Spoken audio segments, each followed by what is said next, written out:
ਦਿੱਲੀ ਦੇ ਮੁੱਖ ਮੰਤਰੀ ਅਰਵਿੰਦ ਕੇਜਰੀਵਾਲ ਨੇ ਦੇਸ਼ ਦੇ ਸਾਰੇ ਲੋਕਾਂ ਨੂੰ 10 ਗਰੰਟੀਆਂ ਦਾ ਐਲਾਨ ਕੀਤਾ ਹੈ। ਕੇਜਰੀਵਾਲ ਨੇ ਕਿਹਾ ਕਿ ਇੰਡੀਆ ਗਠਜੋੜ ਦੀ ਸਰਕਾਰ ਬਣਨ ਉੱਤੇ ਉਹ ਆਪਣੀਆਂ ਸਹਿਯੋਗੀਆਂ ਪਾਰਟੀਆਂ ਨਾਲ ਇਸ ਨੂੰ ਪੂਰਾ ਕਰਵਾਉਣਗੇ। ਕੇਜਰੀਵਾਲ ਨੇ ਕਿਹਾ ਕਿ ਪੀਐਮ ਨਰਿੰਦਰ ਮੋਦੀ ਦੀ ਗਰੰਟੀ ਦਾ ਕੋਈ ਭਰੋਸਾ ਨਹੀਂ, ਪਰ ਕੇਜਰੀਵਾਲ ਦੀਆਂ ਗਰੰਟੀਆਂ ਉੱਤੇ ਸਾਰਿਆਂ ਨੂੰ ਭਰੋਸਾ ਹੈ। ਪ੍ਰਧਾਨ ਮੰਤਰੀ ਨਰਿੰਦਰ ਮੋਦੀ ਨੇ ਹਰ ਸਾਲ 2 ਕਰੋੜ ਲੋਕਾਂ ਨੂੰ ਨੌਕਰੀ ਦੇਣ ਅਤੇ ਹਰ ਨਾਗਰਿਕ ਦੇ ਖਾਤੇ ਦੇ ਵਿੱਚ 15 ਲੱਖ ਦੇਣ ਸਮੇਤ ਕਿਸੇ ਵੀ ਗਰੰਟੀ ਨੂੰ ਪੂਰਾ ਨਹੀਂ ਕੀਤਾ ਹੈ। ਇਹ ਗੱਲ ਅਰਵਿੰਦ ਕੇਜਰੀਵਾਲ ਦੇ ਵੱਲੋਂ ਕਹੀ ਗਈ ਹੈ। ਅੱਗੇ ਉਹਨਾਂ ਨੇ ਕਿਹਾ ਕਿ ਜੇਕਰ ਕਿਸੇ ਦੇਸ਼ ਦੇ ਅੰਦਰ ਸਿੱਖਿਆ ਦੀ ਕਮੀ ਹੈ ਤਾਂ ਉਹ ਦੇਸ਼ ਅੱਗੇ ਨਹੀਂ ਵਧੇਗਾ। ਇੰਡੀਆ ਸਮੂਹ ਦੀ ਸਰਕਾਰ ਬਣਨ ਉੱਤੇ ਦੇਸ਼ ਦੇ ਸਾਰੇ ਸਰਕਾਰੀ ਸਕੂਲਾਂ ਨੂੰ ਸ਼ਾਨਦਾਰ ਬਣਵਾਵਾਂਗੇ। ਉਹਨਾਂ ਨੇ ਕਿਹਾ ਕਿ ਜੇਕਰ ਦੇਸ਼ ਦੀ ਜਨਤਾ ਸਿਹਤਮੰਦ ਹੋਵੇਗੀ ਤਾਂ ਦੇਸ਼ ਦੀ ਤਰੱਕੀ ਹੋਵੇਗੀ। ਸਾਰਿਆਂ ਲਈ ਚੰਗੇ ਇਲਾਜ ਦਾ ਇੰਤਜ਼ਾਮ ਕੀਤਾ ਜਾਵੇਗਾ। ਦੇਸ਼ ਭਰ ਦੇ ਵਿੱਚ ਮੁਹੱਲਾ ਕਲੀਨਿਕ ਹਸਪਤਾਲ ਬਣਾਏ ਜਾਣਗੇ ਤਾਂ ਜੋ ਲੋਕਾਂ ਨੂੰ ਚੰਗਾ ਇਲਾਜ ਮਿਲ ਸਕੇ। ਉਹਨਾਂ ਨੇ ਕਿਹਾ ਕਿ ਚੀਨ ਦੇ ਕਬਜ਼ੇ ਤੋਂ ਸਾਰੀ ਜ਼ਮੀਨ ਨੂੰ ਵਾਪਸ ਲਿਆਵਾਂਗੇ। ਅਗਨੀਵੀਰ ਯੋਜਨਾ ਨੂੰ ਬੰਦ ਕੀਤਾ ਜਾਵੇਗਾ।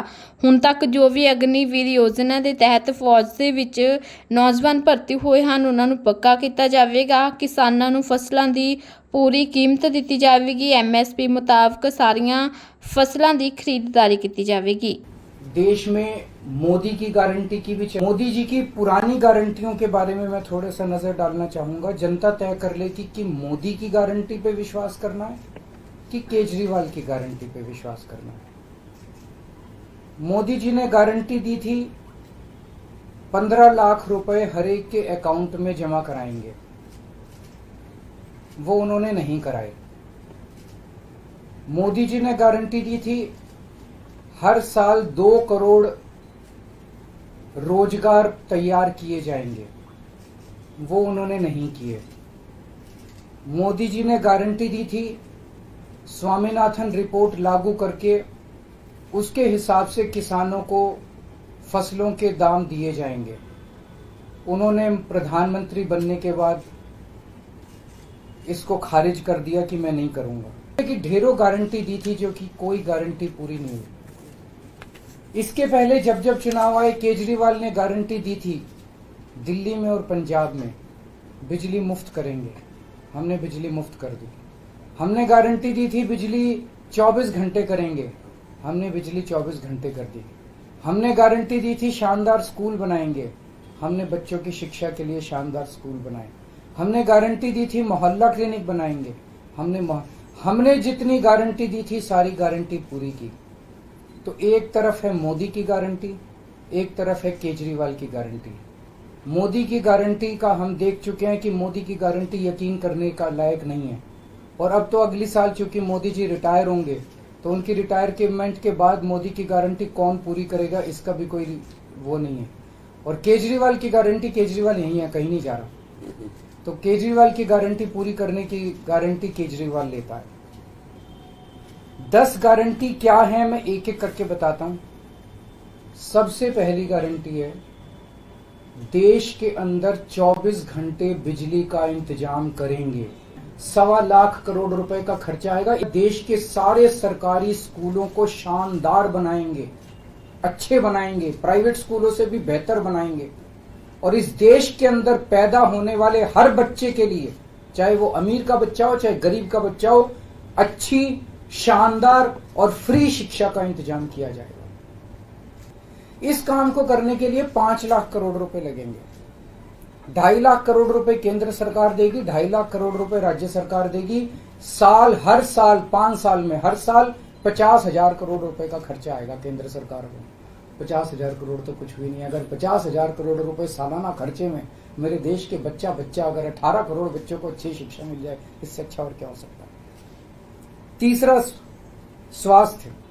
अगर मेरे देश की जनता स्वस्थ होगी, बीमारी नहीं होगी, तो देश तरक्की करेगा। पढ़ी लिखी जनता होगी, स्वस्थ जनता होगी, तो ये 140 करोड़ लोग ही तो इस देश को आगे ले जाएंगे। कोई एक प्रधानमंत्री थोड़ी देश को आगे ले जाता है, जनता आगे ले जाती है।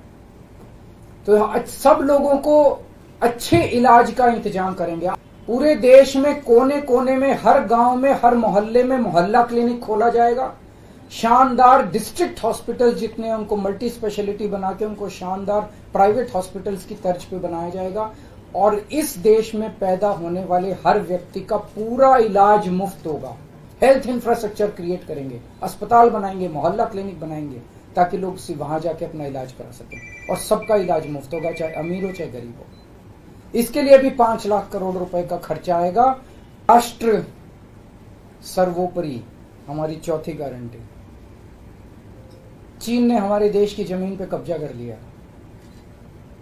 हमारी केंद्र सरकार से जब भी पूछा जाए वो कहते हैं कोई नहीं आया, कुछ नहीं हुआ। सब जानते हैं, पूरी दुनिया जानती है, सैटेलाइट का जमाना है, सबके पास तस्वीरें हैं कि किस तरह से चीन ने हमारी सरजमी के ऊपर घुस के और उसके हमारी जमीन के ऊपर कब्जा कर लिया।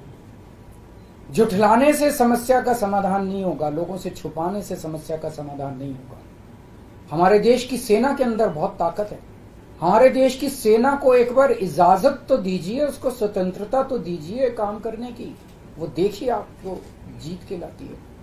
तो हमारे देश की जितनी जमीन पे चाइना ने कब्जा किया हुआ है, उस जमीन को चाइना के कब्जे से छुड़वाएंगे। इसके लिए एक तरफ डिप्लोमेटिक लेवल पे एफर्ट्स किए जाएंगे और सेना को पूरी स्वतंत्रता दी जाएगी कि वो इसके बारे में जो कदम उठाना चाहे कदम उठा सकती है। सेना को आज जो रोका जा रहा है वो रोका नहीं जाएगा। आज हमारी ये अग्निवीर योजना जो है कि हमारे युवाओं को फौज में भर्ती करके 4 साल के बाद निकाल दिया जाता है। लोगों की एक ओनरशिप नहीं बनती। 4 साल के बाद अगर आप निकाल देंगे तो एक तरह से हम सेना को सबसे कटिंग एज लेवल के ऊपर हम कमजोर कर रहे हैं। ये अग्निवीर योजना सेना के लिए भी बहुत हानिकारक है और जो बच्चे युवा हमारे अग्निवीर बन के जा रहे हैं वो लोग भी बहुत त्रस्त हैं। अग्निवीर योजना को बंद किया जाएगा। जितने बच्चों को अभी तक अग्निवीर में शामिल किया जाए उनको पक्का डिक्लेयर किया जाएगा, उनको पक्का राष्ट्रीय सम्मान भी नहीं मिलता संस्कार के समय, तो उनको पक्का किया जाएगा, उनको पक्का डिक्लेयर किया जाएगा। और सेना के अंदर ये ठेकेदारी के ऊपर एक तरह से कच्चे में अग्निवीर तो कच्ची नौकरी हुई ना, कच्ची नौकरी ये बंद की जाएगी और वापस पक्के के अंदर बच्चों को लिया जाएगा। और छठी गारंटी किसानों के लिए, किसानों को आप इज्जत की जिंदगी दे सकते हैं अगर आप उनको उनकी फसलों के पूरे दाम दे दें। किसान कोई भीख नहीं मांग रहा, किसान अपना हक मांग रहा है। किसान अपनी बारिश में धूप में मेहनत करके और अपनी फसल उगाता है और उसके बाद जब उसको फसलों के पूरे दाम नहीं मिलते तब वो अपने ऋण नहीं चुका पाता, आत्महत्या करने के लिए मजबूर होता। अगर आप उसकी फसलों के दाम सुनिश्चित कर दें तो किसान को आपसे कोई फेवर नहीं चाहिए। स्वामीनाथन रिपोर्ट के आधार के ऊपर किसानों को उनके फसलों के पूरे, सभी फसलों के पूरे दाम एमएसपी के आधार पर पूरे दाम दिलवाए जाएंगे। 7वीं गारंटी, दिल्ली को पूर्ण राज्य का दर्जा दिलवाया जाएगा, जो दिल्ली वासियों का कई दशकों से दिल्ली के लोगों का हक है। 1 साल के अंदर 2 करोड़ रोजगार का इंतजाम किया जाएगा ताकि हमारे युवकों को बेरोजगारी से निकाला जा सके। ये प्रोडक्टिव और इफेक्टिव एम्प्लॉयमेंट होगी। भ्रष्टाचार, बीजेपी की वॉशिंग मशीन को चौराहे के ऊपर खड़ा करके तोड़ा जाएगा। बीजेपी की वॉशिंग मशीन इस देश का भ्रष्टाचार का सबसे बड़ा कारण है। सबसे बड़ा सोर्स जो है वो बीजेपी की वॉशिंग मशीन है। ईमानदार लोगों को जेल भेजने और बेईमानों को संरक्षण देने की आज जो मौजूदा व्यवस्था है, इस व्यवस्था को समाप्त किया जाएगा। दिल्ली और पंजाब में जिस तरह से हमने भ्रष्टाचार पे दोनों लेवल पे, छोटे लेवल का भ्रष्टाचार और बड़े लेवल का भ्रष्टाचार हमने जो वार किया है, उसी लेवल पे इफेक्टिव तरीके से पूरे देश को भ्रष्टाचार से निजात दिलवाई जाएगी। और 10वीं और आखिरी गारंटी व्यापारियों के लिए, अगर किसी देश के अंदर व्यापारी और उद्योगपति खुल के व्यापार नहीं कर सकते, अपने व्यापार को नहीं बढ़ा सकते, तो वो देश कभी तरक्की नहीं कर सकता। उस देश के अंदर कभी जॉब्स पैदा नहीं हो सकते। और ये डेटा बताता है कि पिछले 8-10 साल के अंदर इस देश के 12 लाख हाई नेटवर्थ इंडिविजुअल्स, बड़े बड़े अमीर लोग इस देश के अंदर व्यापार और उद्योग बंद करके विदेशों में चले गए हैं, क्योंकि इस देश के अंदर आतंक मचा रखा है सरकार, केंद्र सरकार ने, उन लोगों को डराने का, धमकाने का। जीएसटी को पीएमएलए से बाहर किया जाएगा, जीएसटी का सरलीकरण किया जाएगा, सारी प्रशासनिक और लीगल व्यवस्थाओं को सरलीकरण किया जाएगा और एक ऐसी व्यवस्था की जाएगी कि अगर इस देश के अंदर कोई सही तरीके से व्यापार करना चाहे तो वह व्यापार कर भी सकता है, उद्योग खोल भी सकता है, ज्यादा परमिशंस की जरूरत नहीं होगी और बड़े स्तर के ऊपर हम व्यापार को और उद्योग को, हमारा टारगेट चाइना को पीछे छोड़ना है जो आज इस दुनिया के अंदर इसमें व्यापार में और उद्योग में और प्रोडक्शन में बहुत आगे है। हमारा कंपटीशन उनके साथ है।